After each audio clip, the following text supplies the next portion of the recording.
Break બાદ હવે આગળ વાત કરીએ તો માંગરોળમાં અગ્નિવીરની તાલીમ પૂરી કરીને વતન પરત ફરેલા જવાનનું સન્માન કરવામાં આવ્યું।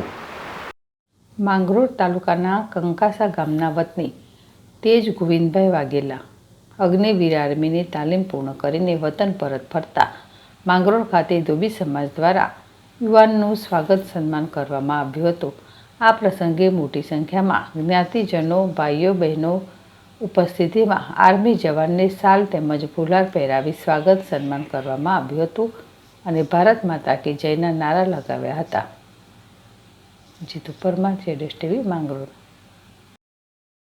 આજે સિકંદરાબાદ ખાતે ટ્રેનિંગ પૂરી કરીને આવેલો અને આજના યુવાનોને એ કહેવા માગું છું કે જેમ બને તેમ આજે દેશપ્રેમીઓ અને આ કાર્યમાં ટ્રેનિંગમાં અથવા મિલિટરીમાં જોડાવાનું વધારેમાં વધારે પ્રયત્ન કરે।